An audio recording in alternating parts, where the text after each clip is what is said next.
How's it going, everyone? This is the George here, and today I'm going to be reviewing Transformers 1. This is the new Transformer movie to come out in theaters. It's the second theatrical animated Transformers movie to come out, the first one being the 1986 movie, and this time this is directed by Josh Cooley, who directed Toy Story 4 and stars Chris Hemsworth, Brian Tyree Henry, Keegan Michael Kay, and Scarlett Johansson. And this film explores the origins of Optimus Prime and Megatron. At the beginning of the film, they're known as Orion Pax and D16. They're Energon miners who cannot transform, and they have this brotherly friendship. But when they find a way to find the matrix of leadership, them along with Elita 1 and B127, who is also known as Bumblebee, go on a quest. They learn some secrets about Cybertron that change the direction that Cybertron is going to go and the destinies of Orion Pax and D16. So I've reviewed all the Transformer movies that have come out before Transformers 1 last year, from the 1986 movie to last year's movie Transformers Rise of the Beast. And you can tell that I am a huge fan of the Transformers based on my love for the series, for some of the movies, but also my dislike for some of the movies. There's some movies I like a lot, like the 1986 anime movie, although I have my criticisms of that. The first Transformer movie, live action Transformers movie from 2007, is still a movie that I love to watch to this day. I think the special effects hold up very well, especially compared to the sequels that had come out, like Age of Extinction and The Last Night. Dark of the Moon, I personally enjoy. I know that's a flawed movie. It's got some issues, but I personally enjoy that movie. I like Bumblebee a lot, and I did like Transformers Rise of the Beast despite some of my issues with that movie. But one thing that I've had a problem with in regards to the recent Transformer movies, even the good ones, is not so much time developing the Transformers, too much time on the human characters. Even if the human characters are very good, we've had some good human characters, but we want to flesh out the Transformers. We want to get to know them, show that they're more than meets the eye. Because if you watch any of the Transformer cartoons that have come out since the 1984 cartoon or played some of the Transformer video games that have come out, you would know that these robots are more than just robots. They're characters. They have relationships and friendships. They have rivals. They have history with one another.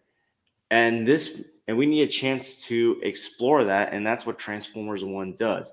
Since the War for Cybertron, Fall for Cybertron games in the early 2010s, I personally wanted to see a movie that takes place on Cybertron and revisits that. Some have wanted to see it way longer than I wanted to, but we've waited a while, basically, at least over a decade, for a movie to take place on Cybertron, especially when you saw the beginning sequence in Bumblebee that looked like it was from War for Cybertron. That was really cool to watch. And this movie gives the Transformer fans what they want, a movie solely focused on the Transformers, primarily Orion Pax and D16. And one of the things that I always found interesting in the previous Transformer movies that never got fleshed out was this friendship between Optimus and Megatron before they became enemies. And that's what Transformers 1 does so well, showing how close these two bots were, how much Orion cared for D16, how much D16 cared for Orion. And seeing their friendship, the changes that their friendship goes in, it's heartbreaking to watch actually, because eventually these two are going to go their separate ways. Orion's going to become Optimus, D16 is going to become Megatron. These aren't really spoilers. We know what's going to happen. But once that stuff starts happening, those turns start happening in regards to D16's character, it becomes really sad to watch, and especially from Orion's point of view. So the way that these characters were handled was very well. And this portrayal of Megatron, D16, both sides, is the best portrayal I've seen of Megatron in a Transformers movie. In fact, this is the best adaptation of Megatron in a long time. We've had many adaptations of Megatron, not just in the movies, but video games, comic books, and television series. But this is probably the most fleshed out version. It just felt like this was a way to make up to the fans for sidelining Megatron in the other movies, because Megatron never really felt like he was the main villain or even a main character. Someone else either upstaged him or took away screen time from him. And here we get to finally see this character fleshed out, why he becomes the way that he does, how he may look up to certain characters, how he first sees Orion, how he sees Cybertron. The way it's captured is done very well. In fact, this whole movie, I was more intrigued by his character than Orion's. Not to say that the way they handled Orion Pax was bad. I liked how they handled his character and his development into eventually becoming Optimus Prime. But this, like Megatron's story, I was very intrigued with.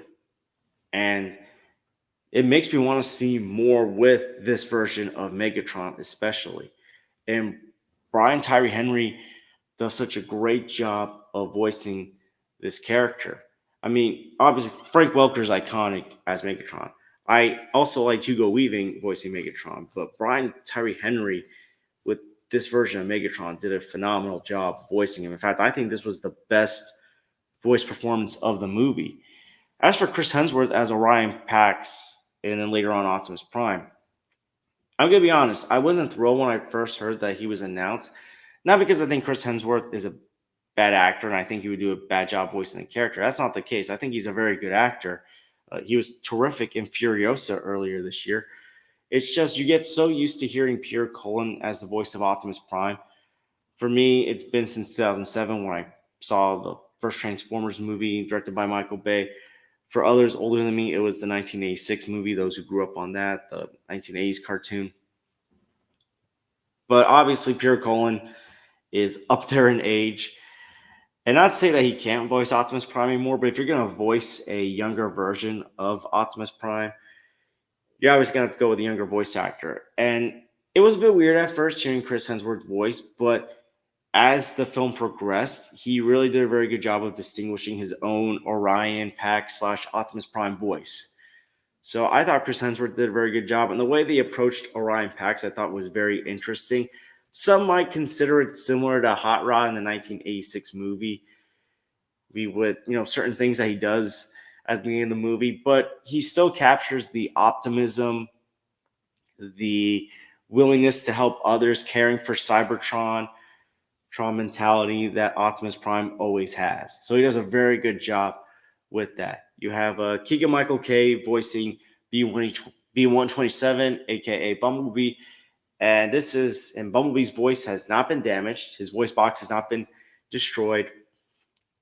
And he's talking a lot. And if you watch some of the other Transformers cartoons or other stuff that Bumblebee's been in where he has a voice, Bumblebee likes to talk. And Keegan Michael Kay captures that very well. There's a few jokes, though, with Bumblebee that do get old quite quickly, although it's still way better than some of the humor from the Michael Bay movies. But the way Bumblebee was approached, or B127, I thought was handled pretty well. He provides the comedic relief of the movie.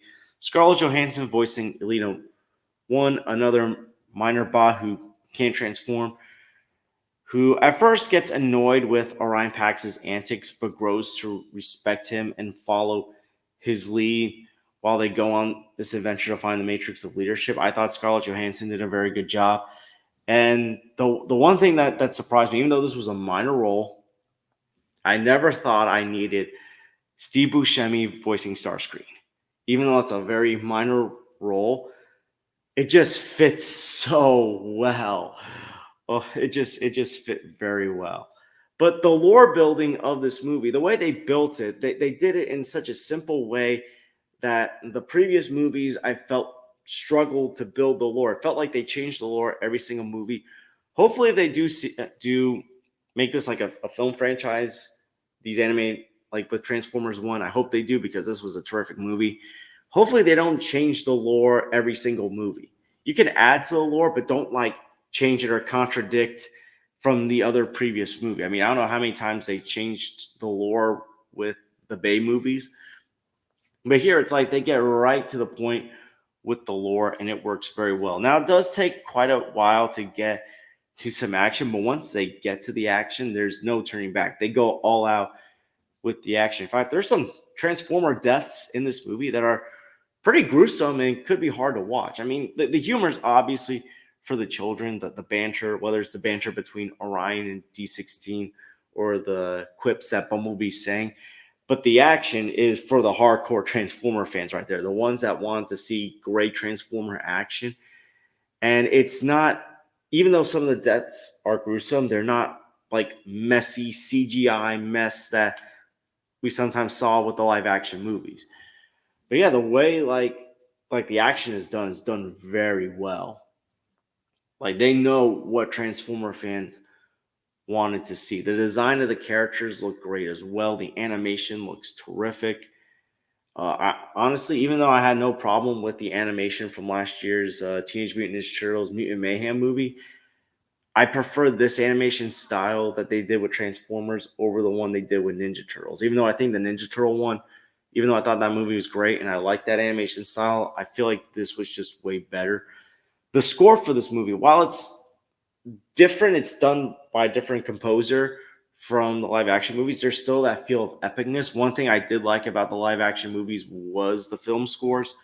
Here, the film score still has that level of epicness. And the thing is, the pacing of this movie. Now, this is a short movie, it's around an hour and 44 minutes. And yet, there's enough time to explain the history of the Transformers, set up the friendship, the brotherhood of Orion and D16, set up Elita 1 and B127, set up other characters like Starscream, Sentinel Prime, the action getting from this point to that point, building up D16's downfall, building up Orion's rise to being Optimus. Um, Even the third act, like it was paced really well. It never went too quickly and never dragged on. They covered a lot of ground for a Transformer movie that was less than 2 hours, which I thought worked very well. Now, while I think this is the best Transformers movie ever, and it's a great movie, it's not a perfect movie. As I said, some of the humor, while it's still way better than the Bay humor from Transformer movies, especially some of the later Bay movies, not every joke falls. Some jokes are obviously meant for the younger audiences. One thing that I wouldn't say is a negative, but I wasn't crazy about is there's a twist in this movie without spoiling it. And the twist I felt like you can see a mile away from happening. And it's not that there was a twist. I didn't mind it. I felt like the buildup was predictable. And it was something we had seen in another Transformers movie. And I think, while I think this movie's still way better than that Transformers movie that did something similar, I think that Transformers movie pulled off the twist slightly better than this movie did. If anything, it's the after effect of the twist and what that means for D16's character in his rise to being Megatron. It's the payoff that I think makes him more forgiving on how the twist was executed. The payoff, I think, worked way better than how the twist went. If that makes any sense, I don't know. But regardless, Transformers 1 is a great movie, not just a great Transformers movie, it's a great animated movie. The first trailer didn't do this movie justice because it had that buddy comedy vibe to it. But it's a movie that's entertaining. It's got some funny moments. It's got some dark moments. All audiences will probably enjoy it. Kids, adults, diehard Transformer fans that have been waiting for a movie solely focused on the Transformers. The voice acting was great. The way Megatron D16 was approached was great. And I want to see more movies like this in the Transformers franchise. And even if they do like a TV series spinoff with this for Paramount Plus, well, I'd be fine with that as well. I want to see more of these in movies. This was a movie that I was meant to see on the big screen, and they did such a great job with it. This is probably my new favorite Transformers movie. And as much as I love the 86 movie, the 2007 movie, I just feel like this movie hit more check marks on what I wanted to see in a Transformers movie than all the other Transformer movies have done. I only had a couple of issues with this movie that I don't even think were bad issues. They just didn't work for me personally. So I'm going to give Transformers 1 an A. I'm going to be honest, between this and Inside Out 2, I don't know which one is my favorite animated movie of the year. They were both great animated movies from two different studios. But yeah, that's how great Transformers 1 is, in my opinion. Now, Transformers 1, have you seen it? What you think about it? And two questions. What's your favorite iteration of Megatron? And what's your favorite Transformers movie? Let me know in the comments down below. And I want to thank you guys for watching. Please like and subscribe already if you haven't. Please share this with someone that loves Transformers. And I hope to see you guys real soon. Take care, everyone.